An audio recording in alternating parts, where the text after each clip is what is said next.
Dear friends, welcome back to my channel place classes. Dear friends, आपका अपने channel place classes में स्वागत है। आज के वीडियो लेक्चर में आप कक्षा 10 गणित द्विघात समीकरण, जो आपका अध्याय है द्विघात समीकरण में प्रश्नावली 4.1 के क्वेश्चन नंबर 1 को देखेंगे कि किस प्रकार से हम उसको हल कर सकते हैं, किस प्रकार से हम उसको सरल करेंगे। डियर फ्रेंड्स, इसके पहले हम द्विघात समीकरण के बारे में जानेंगे कि द्विघात समीकरण होता क्या है, या किसी समीकरण को हम कैसे कहेंगे कि ये द्विघात समीकरण है।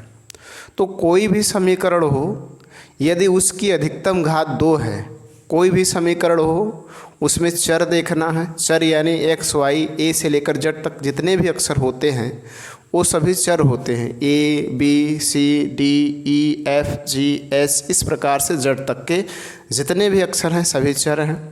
तो उसमें देखना है कौन सा चर है, एक्स है या वाई है, ए है या बी है या सी है, कौन सा चर है। जो चर होगा उसका घात देखना, अधिकतम घात यानी सबसे अधिक घात कितना है, सबसे ज़्यादा घात कितना है। तो यदि उसकी अधिकतम घात 2 है, कितनी है 2, यदि उसकी अधिकतम घात 2 है तो उसे हम कहेंगे द्विघात समीकरण। क्या कहेंगे? द्विघात समीकरण। यदि उसकी अधिकतम घात 2 है तो हम उसको द्विघात समीकरण कहेंगे। यदि उसमें किसी का 2 से अधिक है, 3 है, तो द्विघात समीकरण नहीं होगा। यदि किसी का 3 नहीं 1 है, यदि उसमें जो चर है उसकी अधिकतम घात 1 है तो उसे हम द्विघात समीकरण नहीं कहेंगे। यानी 2 से कम है या 2 से अधिक है तो उसे हम द्विघात समीकरण नहीं कहेंगे। फिक्स होना चाहिए, 2 ही होना चाहिए, 2 से ना कम होना चाहिए ना 2 से अधिक। अगर 2 है तो उसे हम द्विघात समीकरण कहेंगे, अन्यथा द्विघात समीकरण नहीं कहेंगे। जैसे देखिए, अगर लिखा जाए x + 2y = 0 और आपसे कहा जाए कि क्या ये द्विघात समीकरण है, तो ये द्विघात समीकरण नहीं है, क्योंकि इसमें जो चर है x, इसकी घात 1 है। इसी प्रकार से अगर आपको लिख दिया जाए कि 2x + 2y + 4 = 0 और आपसे पूछा जाए क्या ये द्विघात समीकरण है, तो ये भी द्विघात समीकरण नहीं है, क्योंकि जो इसमें उपस्थित चर है उसकी अधिकतम घात 1 है। लेकिन अगर ऐसा पूछा जाए कि x² = 0, क्या ये द्विघात समीकरण है, तो हम कहेंगे हाँ, क्योंकि इसकी अधिकतम घात 2 है। इसको हम ऐसे भी लिख सकते हैं x² - 4 = 0, तब भी ये द्विघात समीकरण होगा। ऐसा लिख दिया जाए x² + 4x + 4 = 0, तब भी ये द्विघात समीकरण है। ऐसा लिखा जाए x² + 4 = 0, तब भी ये द्विघात समीकरण है। ऐसा लिख दिया जाए x² + 4 = 0, तब भी ये द्विघात समीकरण है। यानी यदि उसकी अधिकतम घात 2 है, अधिकतम घात 2 है तो वो द्विघात समीकरण है। 2 से कम है या 2 से अधिक है तो वो द्विघात समीकरण नहीं है। क्या ये द्विघात समीकरण है? x² + 3x³ + x + 1 = 0, क्या ये द्विघात समीकरण है? तो देखेंगे यहाँ 2 तो है लेकिन 3 भी है, तो जहाँ 2 और 3 दोनों होगा वहाँ 3 को माना जाएगा, 2 की वरीयता खत्म हो जाएगी, यानी 3 को देखा जाएगा, तो ये द्विघात समीकरण नहीं है। 2 ही होना चाहिए, 2 से अधिक नहीं होना चाहिए, तब उसे हम द्विघात समीकरण कहेंगे, अन्यथा द्विघात समीकरण नहीं कहेंगे। अब कोई भी द्विघात समीकरण होगा तो इस रूप में लिखा जाएगा, यानी ऐसा होगा ax² + bx + c = 0, जहाँ पर a, b और c जो आप देख रहे हैं ये बिलोंग टू रियल नंबर, यानी ये वास्तविक संख्या हैं। a b c वास्तविक संख्या हैं और ये द्विघात समीकरण का व्यापक रूप है। यानी दुनिया का कोई भी द्विघात समीकरण होगा तो इस रूप का होगा, ठीक है, इसी रूप का होगा। ए बी सी ये रियल नंबर है, ये प्रमेय भी हो सकते हैं और अप्रमेय भी हो सकते हैं। अब चूंकि ये द्विघात समीकरण है, कोई भी समीकरण द्विघात होगा तो उसके दो शून्यक होंगे, दो मूल होंगे। रैखिक होगा तो उसके एक शून्यक एक मूल होंगे। त्रिघात होगा तो उसके तीन शून्यक तीन मूल होंगे। चूँकि हम द्विघात समीकरण पढ़ रहे हैं तो इसके दो शून्यक होंगे। कितने शून्यक होंगे? दो। अगर मान लिया जाए कि वो शून्यक एक अल्फा है दूसरा बीटा, आप कुछ भी मान सकते हैं, एक अल्फा है और एक बीटा है, तो शून्यकों का योग जो होगा यानी अल्फा प्लस बीटा बराबर होता है माइनस बी बाई ए, और अल्फा इंटू बीटा बराबर होता है सी बाई ए। यानी शून्यकों का गुणनफल बराबर सी बाई ए और शून्यकों का योगफल बराबर माइनस बी बाई ए। अगर माइनस बी को देखा जाए तो यहाँ है, ये x का गुणांक है, इसको हम दूसरी तरह से कह सकते हैं माइनस x का गुणांक बटे एक्स स्क्वायर का गुणांक। और इसको देखेंगे c, तो c अकेले, इसके साथ कोई चर नहीं तो इसको अचर पद कहेंगे, अचर पद बटे एक्स स्क्वायर का गुणांक। तो ये होता है द्विघात समीकरण के बारे में बेसिक जानकारी कि कोई भी समीकरण होगा द्विघात समीकरण तो इस रूप का होगा, यानी a x square plus b x plus c equal to 0, जहाँ a B c real number हैं। ये प्रमेय भी हो सकते हैं और अप्रमेय भी हो सकते हैं। द्विघात होगा, द्विघात समीकरण होगा तो उसके दो शून्यक होंगे।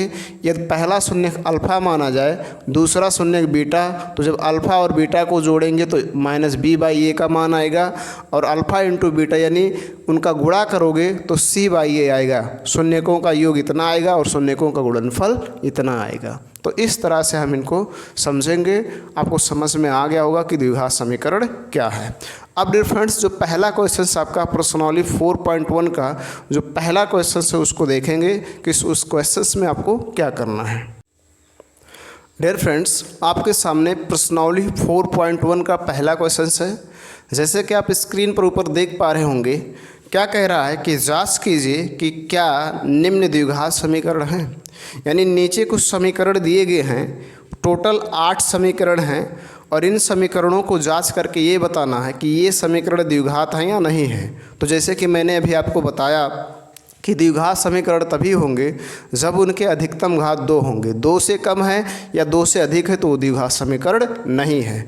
तो एक एक समीकरण को हम सरल करेंगे, पहले उसको सिंप्लीफाई करेंगे और फिर अंत में देखेंगे कि उसकी अधिकतम घात कितनी है, 1 है या 2 है या 2 से अधिक है। यदि 2 है तो द्विघात समीकरण है, लेकिन 2 से अधिक या 2 से कम है तो द्विघात समीकरण नहीं है। तो आप स्क्रीन पर देख पा रहे होंगे 8 क्वेश्चंस दिखाए गए हैं। उनमें से पहला क्वेश्चन आप देखेंगे और यहाँ पर देखिएगा पहला क्वेश्चन लिखने के बाद लिख देंगे हल, और हल लिखने के बाद उसको उतार देंगे यानी लिख देंगे। पहला है x + 1 का whole square equal to 2 brackets में x - 3। ये है, ये इक्वेशन है। इस इक्वेशन को हम क्या करेंगे, हल करेंगे। तो हल किया जाए, यहाँ a + b का होल स्क्वायर लगाएंगे तो बन जाएगा a² यानी x स्क्वायर और प्लस 2ab, तो 2 गुणे a के स्थान पे x और गुणे b के स्थान पे 1 और प्लस 1 का स्क्वायर, और बराबर इधर कर देंगे तो 2 गुणे x हो जाएगा और ये हो जाएगा 3 गुणे 2 या 2 गुणे 3।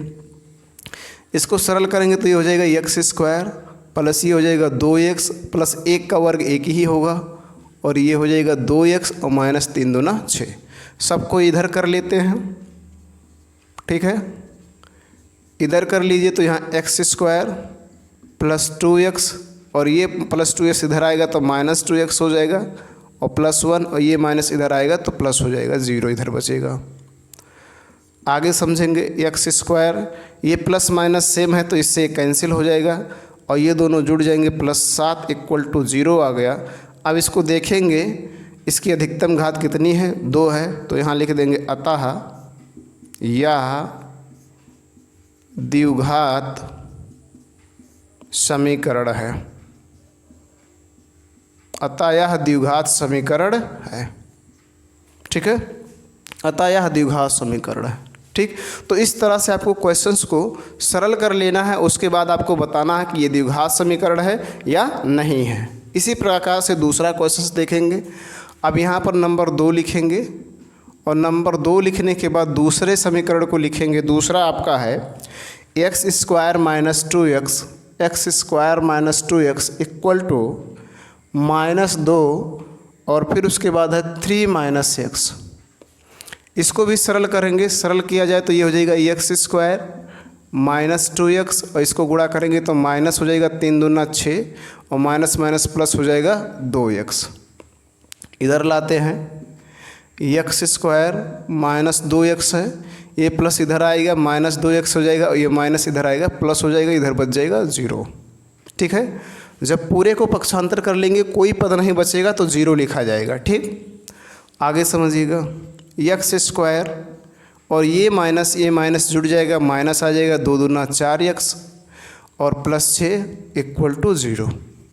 अब देखा जाए इसकी अधिकतम घात कितनी है, 2 है, तो यहाँ लिख देंगे अतः यह द्विघात समीकरण है। अतः यह द्विघात समीकरण है। यदि आपसे पूछा जाए कैसे, तो कहेंगे क्योंकि इसकी अधिकतम घात 2 है, क्योंकि इसकी अधिकतम घात 2 है। किसी भी समीकरण की अधिकतम घात 2 हो तो उसे द्विघात समीकरण कहते हैं।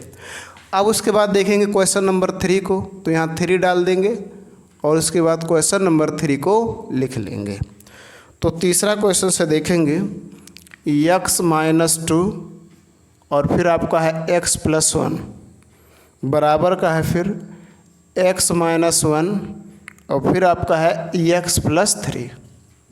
ठीक है, ये एक क्वेश्चन है। अब इन क्वेश्चन को सरल करेंगे यानी गुणा कर लेंगे, तो गुणा किया जाए, इधर देखेंगे इसका गुणा इसमें करेंगे तो x × x² होगा। आपको गुणा करना आता होगा या नहीं आता है तो ध्यान से समझिए, जब x को 2 बार गुणा करेंगे तो उसके घात 2 लग जाएगा और इस x का इस 1 में करेंगे तो +1 हो जाएगा।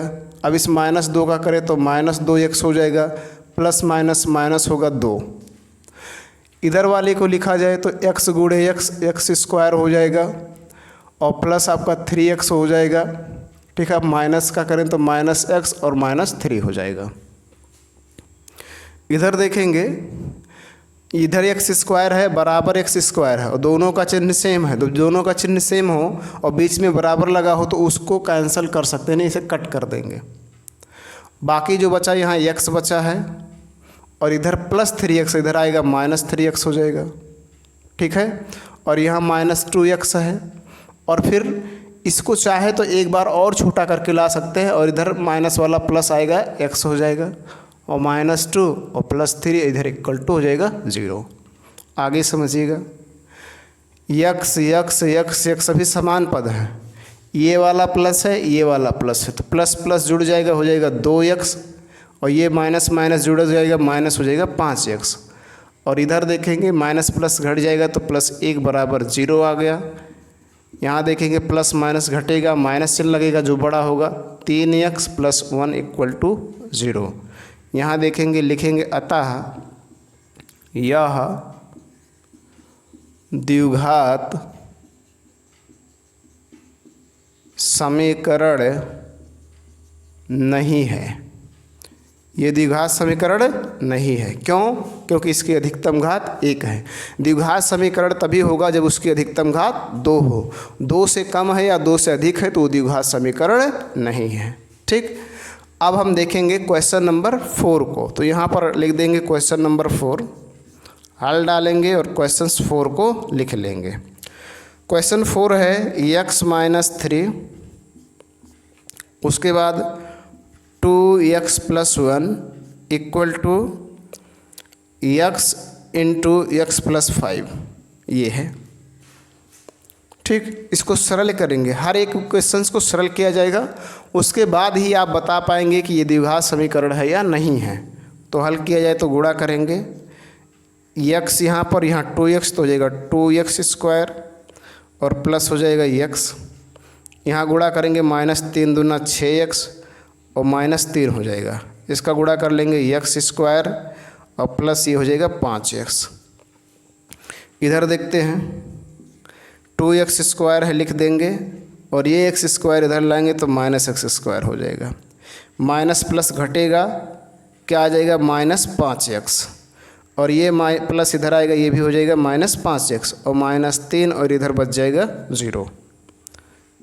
2x² में से x² घटाएंगे x², माइनस माइनस जुड़ जाएगा, माइनस 10x हो जाएगा, -3 बराबर 0। ये देखिए क्या है, यहाँ लिखेंगे अतः यह द्विघात समीकरण है। अतः यह द्विघात समीकरण है क्योंकि इसकी अधिकतम घात 2 है।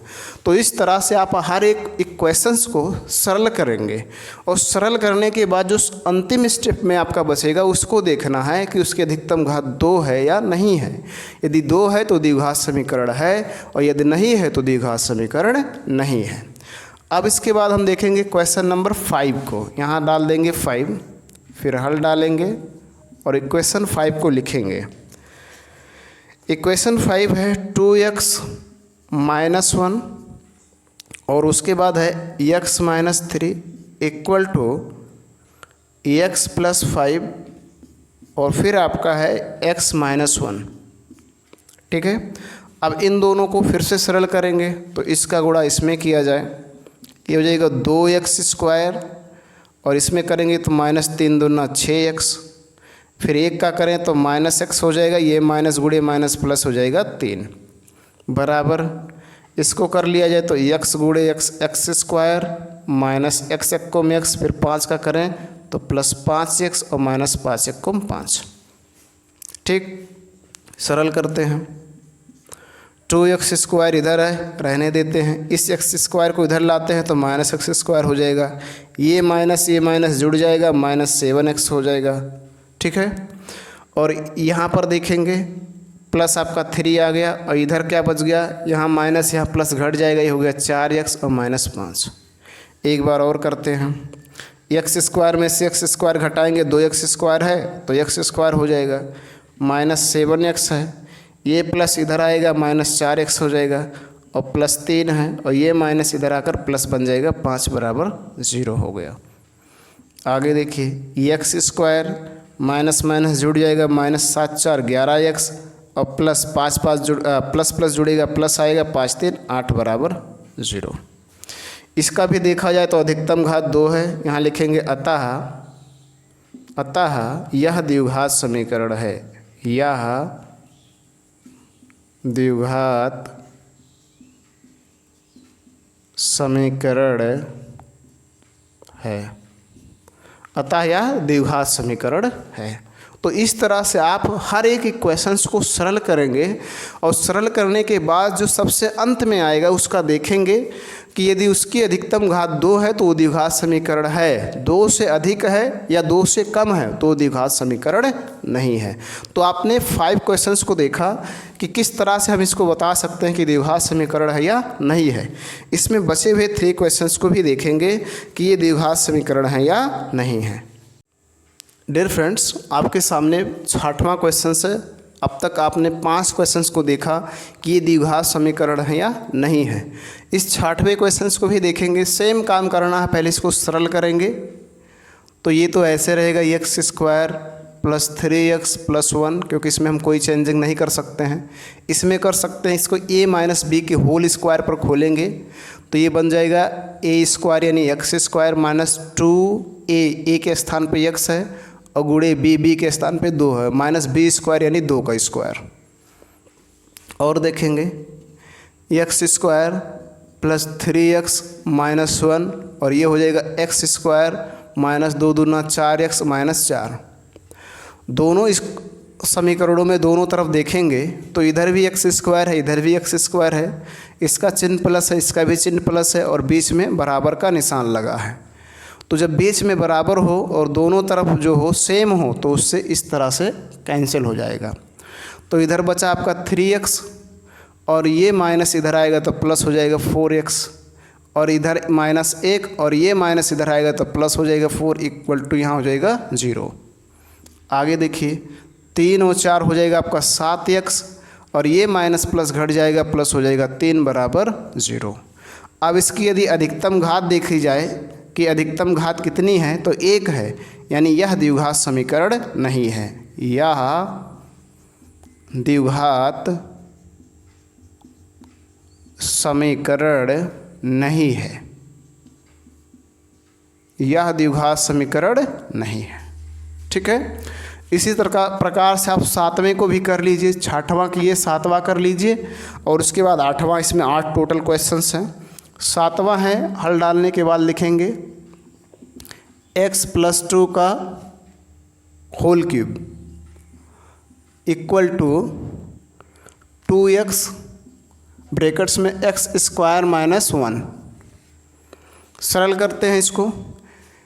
a+b के होल क्यूब खोलेंगे। a+b का होल क्यूब क्या होता है? ए क्यूब फार्मूला नहीं लिखना है। a क्यूब यानी x³ प्लस b³ यानी 2 का क्यूब और प्लस 3a, a यानी x और b यानी 2, और ब्रैकेट्स में हो जाएगा आपका a+b यानी x+2। ठीक है, और इसको सरल कर लेंगे तो ये हो जाएगा 2x³ हो जाएगा और -2x हो जाएगा। ठीक, आगे समझिएगा। ये आपका हो जाएगा x³ और इस 2 का क्यूब करेंगे तो 8 आएगा, और ये हो जाएगा 3 दूना 6x और ब्रैकेट में x+2 और बराबर इधर 2x³ - 2x। इसको और सरल करेंगे, x³ प्लस 8 इसका गुणा कर देंगे तो प्लस हो जाएगा 6x² और प्लस 6 दूना 12x बराबर x³ - 2x। और सरल कीजिए, इसको इधर ले आते हैं x³ और इधर लाएंगे तो माइनस हो जाएगा 2x³ और यहाँ पर देखिएगा प्लस है 6x² और प्लस आपका 12x है। ये माइनस इधर आएगा तो प्लस हो जाएगा 2x और प्लस 8 इक्वल टू इधर हो गया 0। और हल कीजिए, ये प्लस माइनस घटेगा, माइनस आ जाएगा x³ और ये प्लस आपका 6x² और प्लस प्लस जुड़ जाएगा 12 2 14x हो जाएगा प्लस 8 बराबर आपका 0 हो गया। अब अगर देखा जाए तो इसकी अधिकतम घात कितनी है? 3 है, और जब इसकी अधिकतम घात 3 है तो ये द्विघात समीकरण नहीं है। अतः यह द्विघात समीकरण नहीं है। अतः यह द्विघात समीकरण नहीं है। ठीक है, इस तरह से इसको हम बता देंगे। हर एक क्वेश्चन को सरल करेंगे और सरल करने के बाद बताएंगे कि ये द्विघात समीकरण है या नहीं है। इस तरह से 8वें क्वेश्चंस को भी देखेंगे। 8वां क्वेश्चंस जो आपका है उसको भी हल कर लेंगे और उसके बाद बताएंगे कि ये द्विघात समीकरण है या नहीं है। 8वां क्वेश्चंस है x³ - 4x² - x+1 equal to x - 2 का होल क्यूब। ठीक है, अब इसको हम क्या करेंगे? हल करेंगे, यानी इसको सरल करेंगे और छोटा करेंगे। तो देखेंगे x³ होगा -4x² - x+1, ये सेम रहेगा।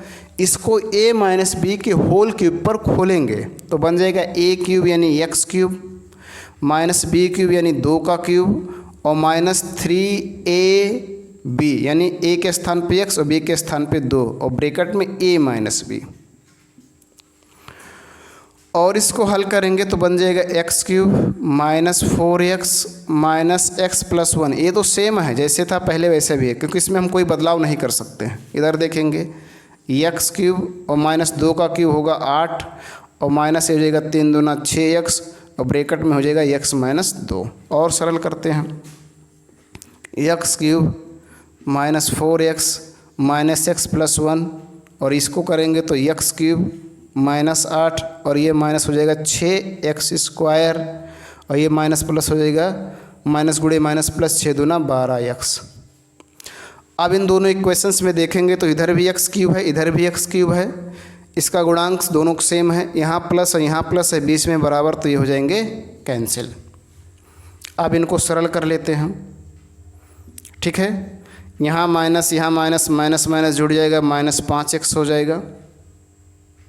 ठीक, और ये देखेंगे माइनस इधर लाएंगे तो हो जाएगा प्लस 6x² और ये प्लस इधर आएगा हो जाएगा -12x और यहाँ पर हमारा प्लस 1 है और ये -8 इधर आएगा तो +8 हो जाएगा और इधर बच जाएगा 0। इधर देखिएगा 6x² को पहले लिख लेते हैं, ये माइनस जुड़ जाएगा, -12 5 17x और प्लस प्लस जोड़ लेंगे तो प्लस हो जाएगा 8 1 9 बराबर 0। अब इसकी घातों को अगर देखा जाए तो इसकी अधिकतम घात कितनी है, 2 है, और जब अधिकतम घात 2 होगा तो क्या होगा, द्विघात समीकरण। तो नीचे लिख देंगे अतः यह द्विघात समीकरण है, अतः यह द्विघात समीकरण है। यानी जब समीकरण की अधिकतम घात 2 हो तो उसे हम द्विघात समीकरण कहेंगे, और द्विघात समीकरण होगा। लेकिन यदि 2 से कम है या 2 से अधिक है तो उसे हम द्विघात समीकरण नहीं कहेंगे, यानी वो द्विघात समीकरण नहीं होगा। तो डियर फ्रेंड्स, इस प्रकार से इस वीडियो लेक्चर में आपने टोटल 8 क्वेश्चंस को किया, और इसमें ये बताना था कि कौन सा द्विघात समीकरण है और कौन सा द्विघात समीकरण नहीं है। तो किसी भी समीकरण को यदि आपको बताना है कि ये द्विघात समीकरण है या नहीं है, तो पहले उस समीकरण को आप हल कीजिए, और सबसे अंतिम स्टेप जो आए, जहाँ से अब आप कोई परिवर्तन नहीं कर सकते हैं, उसमें चर की घात को देखिए। यदि चर की घात 2 है तो द्विघात समीकरण है, 2 से कम है या 2 से अधिक है तो द्विघात समीकरण नहीं है। तो इस तरह से आप किसी भी समीकरण को देखकर बता सकते हैं कि द्विघात समीकरण है या नहीं है। उम्मीद करता हूं कि इस पूरे वीडियो लेक्चर को देखने के बाद आपको द्विघात समीकरण बताने में कहीं किसी प्रकार की कोई समस्या नहीं होगी। फिर भी आपको कहीं किसी प्रकार के कोई डाउट है तो कमेंट बॉक्स में ज़रूर लिखें। आज की वीडियो लेक्चर में इतना ही। धन्यवाद।